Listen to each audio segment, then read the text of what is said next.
আমি আলপনার রান্নাঘরে আমার সমস্ত বন্ধুদের ওয়েলকাম। আমার আবার ফেসবুক পেজ আছে, পেজটি হচ্ছে আলপনার রান্নাঘর বলে পেজ আছে, পেজে সবাই ফলো করে দেবে। আর আজকে আমি কি করছি সেটা বলছি না, সোজা সবাইকে অনুরোধ করছি আমার চ্যানেলে চলে আসার। তাহলে দেখা যাক আমি কি করি। এটা কিন্তু সেরকম কচু নয়, এটা হচ্ছে দুধ কচু। এই যে একদম সবুজ, আমার বাপের বাড়িতে এর গাছ আছে, এমনি নিজেই হয়ে যায়, কোনো চাষ করতে হয় না। হ্যাঁ, তো আমি কাল গিয়েছিলাম, গিয়ে নিয়ে এসেছি। বন্ধুরা, এটা আমি কিভাবে বানাচ্ছি অবশ্যই এ থেকে ছাড়িয়ে নিতে হবে। বলো, অনেক বন্ধু জানে, নতুন যারা রান্না করে না তাদের জন্যই দেখানো। আর এই যে এইভাবে আমি এখন পুরোটা মানে যেভাবে ছিল সেভাবেই আছে, আমি এখনো পিস করিনি। এখন এগুলোকে তুলে এইভাবে করে দিয়েছি ছোটো ছোটো করে। হ্যাঁ, এভাবে কুচিয়েছি, ভালো করে ধুয়ে নিয়েছি, ধুয়ে নিয়ে জল ধরিয়ে দিয়েছি। এই যে বন্ধুরা, প্রেসারে আমি 4টে সিটি দিয়েছি। হ্যাঁ, 4টে সিটির পরে আমি একদম পুরো দম বসে গেছে। তারপরে ঝুড়িতে ছেঁকে নিয়েছি, অনেক জল বেরিয়েছে বেসিনে। তারপরেও এতটা জল এসেছে, এটা একদম শুকনো হয়ে গেছে। শুকনো না করে দিলে পরে প্রচণ্ড জল কাটে। যতটা পারবো আমি এইভাবে চেপে চেপে খানিক জল আরো বের করে নেব। আচ্ছা, আর এখানে আমি নিয়েছি কি সম্বরা করব সেটা।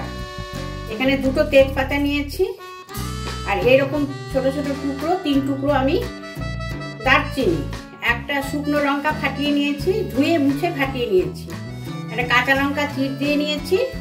এখানে নিয়েছি সাদা জিরে, 2টো ছোট এলাচ আর 4টে লবঙ্গ।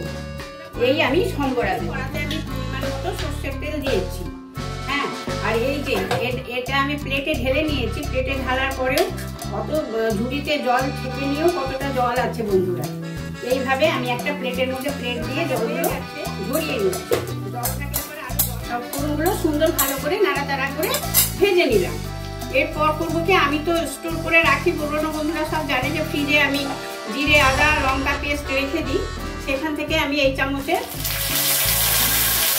1 চামচ এর মধ্যে অ্যাড করে দিলাম। খুব সুন্দর একটা সেন্ট বেরিয়েছে, গরম মশলা আছে, ঘি আছে, পরিমাণ মতন হলুদ এখন দিয়ে দিলাম। এমনি রান্না করা কিন্তু নানান রকম ভাবে রান্না করা যায়। কচু শাক আমার রেসিপি পোস্ট করা আছে, দুধ কচু পাতার আমার রেসিপি আছে। দুধ কচু পাতাটা দিয়ে আমি করেছিলাম ডালনা, পাতাটার ডাল বাটা দিয়ে বড়া দিয়ে, ওটার রেসিপি পোস্ট করা আছে বন্ধুরা, প্রয়োজন পড়লে পরে দেখে নিতে পারবে।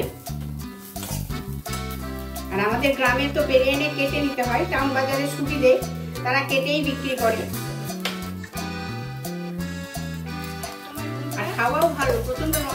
গ্রামে অনেক কিছু পাওয়া যেত না, অনেক অসুবিধে হতো, কিন্তু এখন দেখি যেটা গ্রামে বাস করাটাই সব থেকে শ্রেয়। কারণ গ্রামে আমাদের এখানে অনলাইনে সমস্ত কিছু পাওয়া যাবে। এমনকি আমার যদি রান্না করতে ইচ্ছে না করে তো হোম ডেলিভারিও চলে আসবে, সমস্ত রকম সব ফেসিলিটি আছে। আর খাবার ফেসিলিটিতে তো অনেক অনেক ভালো, কারণ আমরা বেশিরভাগ বাড়ির জিনিস খেয়ে থাকি। কেনা সবজি আমাদের যদি বাজার না থাকে তো আমরা কি খাবো সেটা চিন্তা করতে হবে না। আমাদের গাছের পেঁপে, গাছের ঢেঁড়স, লঙ্কা, অনেক রকম সবজি থাকে, বেগুন থাকে। হ্যাঁ, এগুলো দিয়ে আমাদের হয়ে যায়। বা 10 দল, আমরা এখানে 10 দল বলে থাকি বন্ধুরা। কে কি বলে আমাকে অবশ্যই কমেন্ট করে জানাবে। এটা কুচো চিংড়ি দিয়েও ভালো লাগে। হ্যাঁ, যেমন সুবিধে আছে তেমন অসুবিধে আছে। কুচো চিংড়ির জন্য আমাদের অনেকটা যেতে হবে তবে বাজার। হ্যাঁ, এগুলো যেমন আমরা ঠিকঠাক পাই না। আমাদের ঘরের দুয়ারে যে মাছ বিক্রি হতে আছে আমরা সেটাই দিই। আবার একটুখানি দূরে একটা বাজার আছে, সেখান থেকেও পাওয়া যায়। সুবিধে অসুবিধে নিয়েই থাকা। তো আমি ভাবি যে আকাশ বাতাস নিঃশ্বাস সব কিছু নিয়ে গ্রাম সব মিক্স হয়ে গেছে। এত সুন্দর একদম টাটকা জিনিস না। খুব নুন দেবো না, চড়া নুন কিন্তু এতে ভালো লাগে, একটু মিষ্টি মিষ্টি নুনটাই ভালো লাগে। আর পরিমাণ মতো চিনি দিচ্ছি। এতে একটু মিষ্টি মিষ্টি না হলে ভালো লাগে না বন্ধুরা। একটু এই স্বাদ মিষ্টিটার স্বাদটা বেশি ভালো লাগে। তো মিষ্টিটা অপশনালি, কেমন ভালো লাগে তেমন দেবেন বন্ধুরা।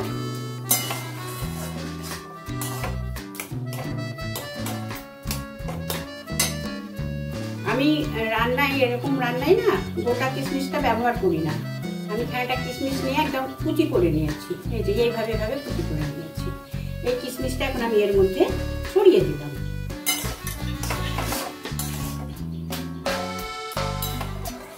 ঠাকুরের ভোগে কচুর শাকটাই বন্ধুরা ঠিক একদম ঠাকুর বাড়ির টেস্টে এই কচুর শাক, এই দুধ কচু বা আমরা এরকম যে কচুর শাক করি একবারে ঠাকুর বাড়ির স্টাইলেই করি। হ্যাঁ, আবার মাছের মাথা দিয়েও করি, ইলিশ মাছের মাথা দিয়ে, এরকম মাছের মাথা দিয়ে, কুচো চিংড়ি দিয়ে, নানা রকম ভাবে করি আমরা।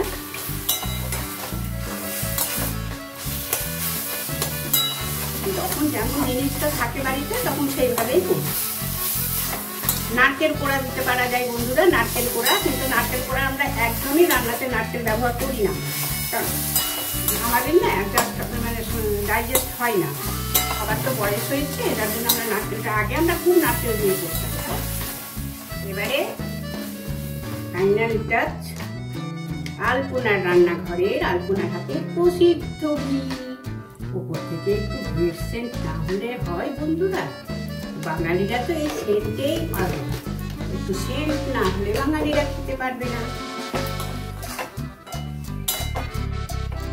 ঘি, গরম মশলা, যেমন রান্নায় যেমন সেন্ট, একদম নিরামিষি ঠাকুর বাড়ির স্টাইলে দুধ কচু।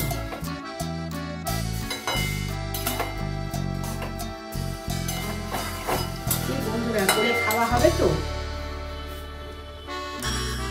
অনেক বন্ধুরা অবশ্য করে খায়, সামান্য, যেহেতু গোটা গরম মশলা দিয়েছি ওই জন্য আমার ঘরে গুঁড়ো করে যে রাখি, তার সাথে আমি একটু দিচ্ছি। একবারে এক গাদা সেন্ট কিন্তু আবার কিছু ভালো লাগে না, কোনো জিনিসটাই বেশি না, পরিমাণ মতো। এক গাদা দিলে আবার উগ্র হয়ে যাবে, তখন খেতে পারবে না।